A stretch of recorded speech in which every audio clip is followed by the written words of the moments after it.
Bounce rate measures the percentage of visitors who enter your website's landing page and leave right away without viewing other pages.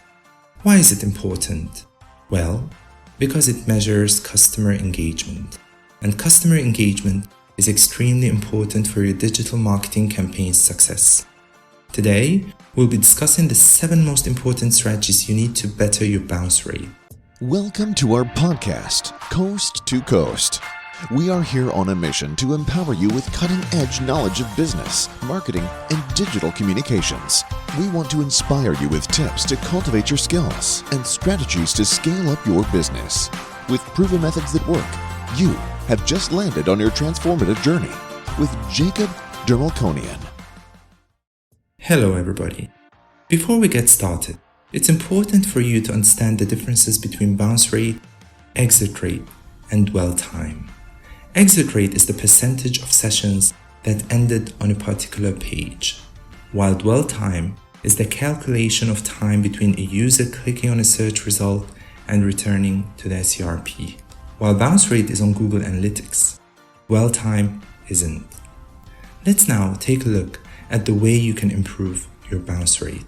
Bounce rate is basically a measure of your user engagement and experience. To improve your bounce rates, stay concise and give your customers what they actually came for. Give them what they want and make it quick. Remove clutter. Nobody just surfs on a website for hours. You need your website to be concise. People will actually leave your landing page if they don't see what they came for. Have all your necessary information displayed on the landing page. Entice visitors to check all your pages. There should be a divide between your need-to-know information and your nice-to-know information. Prioritize your need-to-know information. This way, your customer will exactly get what they came for. Make sure your website is well written. If people can't understand your content, then your bounce rates will go high. How? Well, it's simple. Do you indulge in reading content that's poorly written? I don't. Neither will anyone who will visit your website. A poorly written website is an immediate red flag, so make sure your website content is well written, clearly written, and does not have any complicated words or sentences. Trust me, your website chances of getting bounced will reduce immediately. Optimize your website for mobile. People use their phones more than desktops. It's important that you optimize your websites for mobile.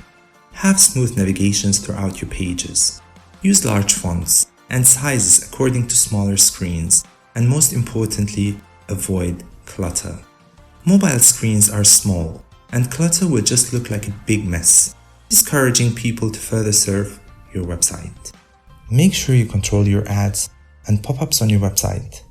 Listen, ads or even pop-up ads are great for engagement and awareness, but make sure they are done in moderation.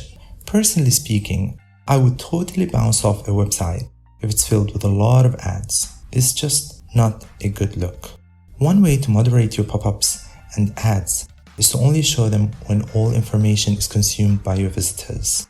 The key is to not scare them away. Next, focus on improving your internal links on your website. Internal links keep visitors engaging in your content. It shows that the information you provide is valid. What exactly are internal links though? Internal links are the links that are clickable, sending visitors from one page on a website to another one.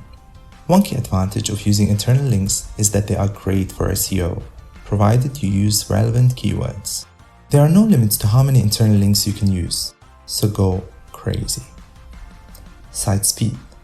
Look, a slow loading page is just awful for your brand.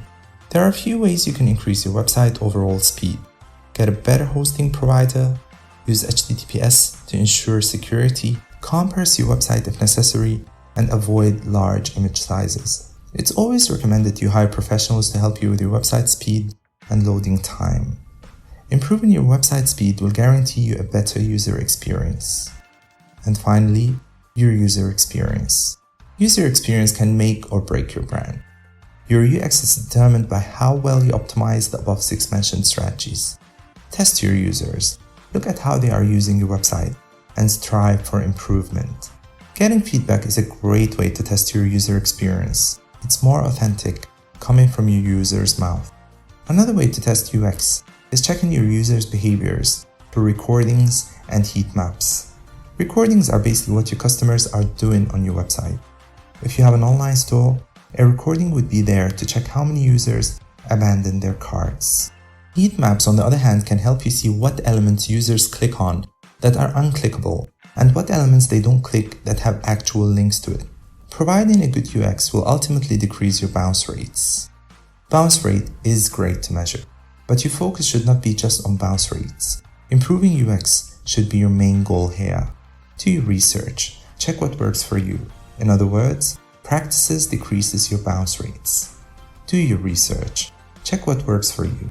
In other words, what practices is decreasing your bounce rates. Knowing how your customers think and thinking like a customer yourself will really put you in the perspective of your UX strategy. Thank you for tuning in. Hope you enjoyed this episode from Coast to Coast Podcast. For more resources and access to episodes which will help you find real marketing success, visit www.jacobinternationalgroup.com.